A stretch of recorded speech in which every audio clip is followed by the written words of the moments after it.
BNP সরকার যে তার 5 বছর মেয়াদ পূর্ণ করতে পারবে না, এই হিসাব মোটামুটি ক্লিয়ার হয়ে গেছে। মির্জা ফখরুল্লাহ যা বলছেন, যা করছেন, তাতে অবস্থা ভালো মনে হচ্ছে না।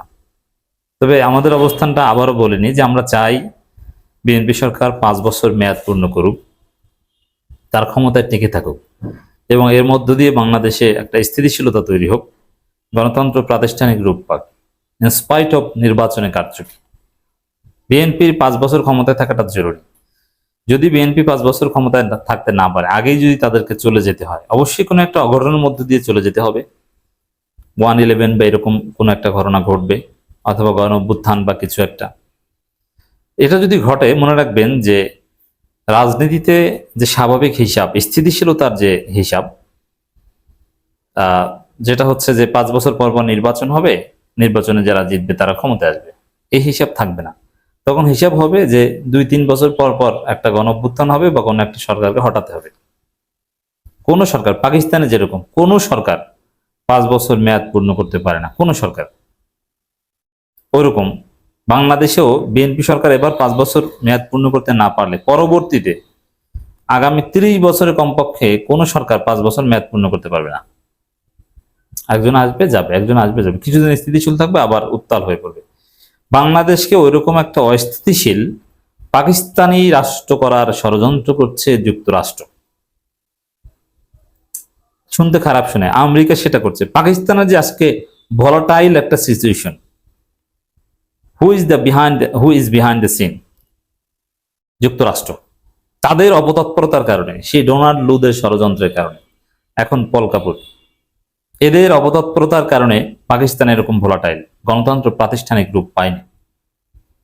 এবার যদি বিএনপি সরকার 5 বছর থাকতে না পারে, আপনি নিশ্চিত থাকেন যে পরবর্তীতে কোনো সরকার 5 বছর থাকতে পারে না। সাপোজ এখন যদি কোনোভাবে এটা 1/11-এর মাধ্যমে হোক আর গণঅভ্যুত্থানের মাধ্যমে হোক, জনগণের আন্দোলনের মাধ্যমে হোক, বিরোধী দলের আন্দোলনের মাধ্যমে হোক, এবার যদি বিএনপি ক্ষমতাচ্যুত হয়, তাহলে একটা অন্তর্বর্তীকালীন সরকার দায়িত্ব নেবে। তারপরে তারা 3 মাসে হোক, 6 মাসে হোক, 1 বছর হোক, 1.5 বছর একটা নির্বাচন করবে। সেই নির্বাচনে বিএনপি ক্ষমতা আসতে পারবে না, সম্ভাবনা থাকবে জামাত ক্ষমতা আসার। কারণ বিএনপির সরকারের পতন বা এগুলো ঘটাতে হলে জামাতের কনসেন্ট নিয়ে ওই লাইনেই ঘটাতে হবে। আর যদি জামাতকে বাদ দিয়েও পারে, তাহলে এটা তো ভিন্ন কথা, তাহলে রাজনীতির হিসাব নিকাশ একদম কঠিন হয়ে যাবে, যদিও এত জামাতকে বাদ দেওয়া এইভাবে সম্ভব না। তো সেক্ষেত্রে তারপরে ক্ষমতা হয়তো জামাত আসবে, কিন্তু জামাত 2 বছরও থাকতে পারবে না।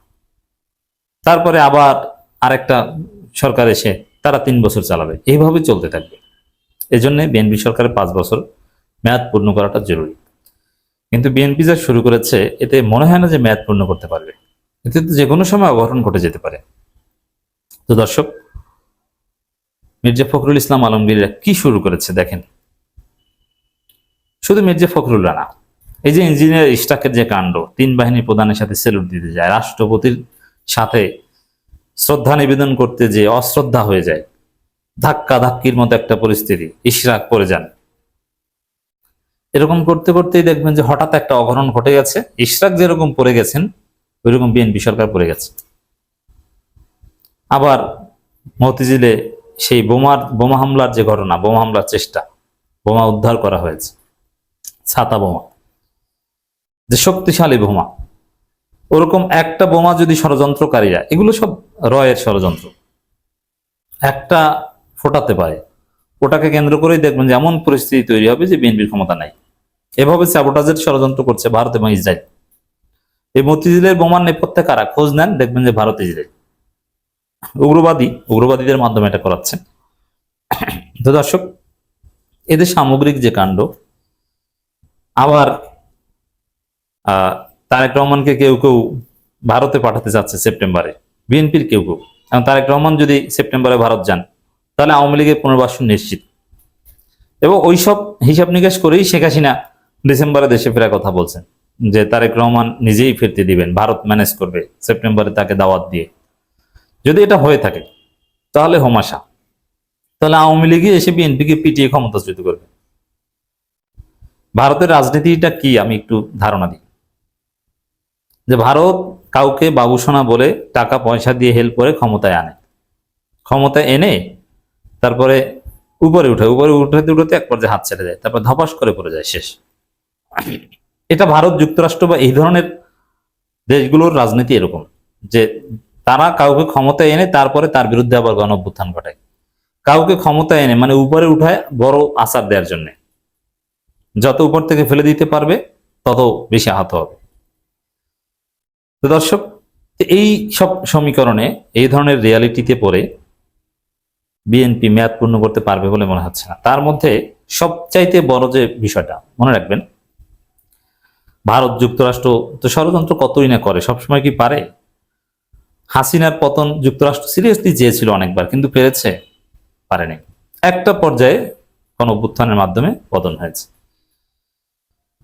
আরো পৃথিবীর বিভিন্ন দেশে এই যুক্তরাষ্ট্র সরকার পতন ঘটাতে চেয়েছে, কিন্তু পারেনি। আবার জর্জ সারোজদের যে অরেঞ্জ রেভলিউশন প্রজেক্ট, পয়সা দিয়ে এনজিওর মাধ্যমে অঘটন ঘটানোর, এই চেষ্টা পৃথিবীর অনেক দেশে সফল হয়েছে, আবার অনেক দেশে সফল হয়নি। যেমন আরব স্প্রিং এর সময় সৌদি আরবের রেজিম চেঞ্জের একটা চেষ্টা হয়েছিল, বিক্ষোভ কিন্তু শুরু হয়ে গেছিল, না সৌদি আরবে গণতন্ত্র দরকার।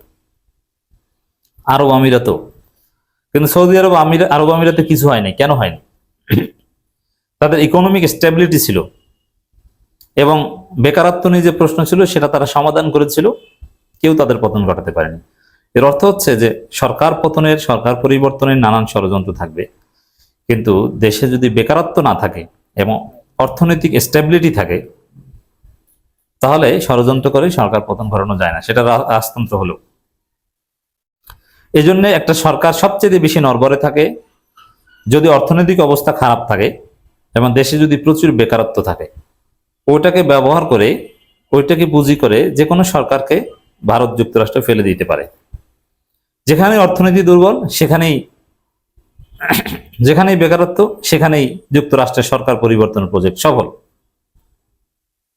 এটা একটা রাজনীতির বেসিক, এটা বুঝতে হবে আপনাদেরকে। এখন বাংলাদেশে বেকারত্ব দূরীকরণের কোনো সম্ভাবনা নেই, বরং নির্বাচনের আগে যে প্রতিশ্রুতিগুলো দিয়েছিল এগুলো এখন বিএনপি একে একে স্বীকার করছে। ওটা আমরা এমনি বলছিলাম জনমত গঠনের জন্য, বাস্তবে ওটা সম্ভব না। যেমন অমুক ব্রিজের টোল মওকুফ করা হবে, নির্বাচনের আগে বলেছিল। এখন সংসদে দাঁড়িয়ে যোগাযোগ মন্ত্রী বলছেন, সড়ক পরিবহন মন্ত্রী বলছেন যে না না না না, ওটা আমরা এমনিতে বলছিলাম জনমত গঠনের জন্য, বাস্তবে টোল মওকুফ সম্ভব না। দেখছেন কত বড় ধান্দাবাজ।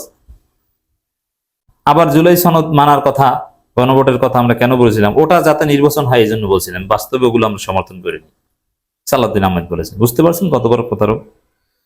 এখন এই যে 18 মাসে 1.5 কোটি কর্মসংস্থান সৃষ্টি করবে, এই কথা বিএনপি বলেছিল না? আমরা বলেছিলাম এটা অবাস্তব। এখন বিএনপি বলছে না না না, এটা আসলে সম্ভব না। এখন মির্জা ফখরুল বলছে দেশে এখন 4 কোটি শিক্ষিত বেকার, তো এত যুবককে কিভাবে আমরা চাকরি দিব? বাবারা তোমরা উদ্যোক্তা হও, কৃষি কাজ টাজ করো। মির্জা ফখরুল এটা বলছেন। বাংলাদেশে এখন প্রায় 4 কোটি শিক্ষিত বেকার যুবক, একটি পদের জন্য 5-6 লাখ দরখাস্ত আসে, তো এত লোককে আমরা চাকরি দিব কিভাবে? এর মানে বেকারত্ব দূরীকরণ, অর্থনৈতিক মুক্তি, এর কোনো সম্ভাবনা নেই। মির্জা ফখরুলরা এটা না করে দিয়েছেন যে এটা পারবো না, তোমরা অন্য কিছু করে খাও। তো দর্শক, আর এই বেকারত্ব বা এই বাস্তবতা নিরিখেই বিএনপির পতন হয়ে যেতে পারে। এগুলোকেই যুক্তরাষ্ট্র ব্যবহার করে বিএনপি সরকার পতন করাবে। আমি বলছি যে বিএনপি সরকার পতনের পিছনে যুক্তরাষ্ট্র থাকবে। Right it down.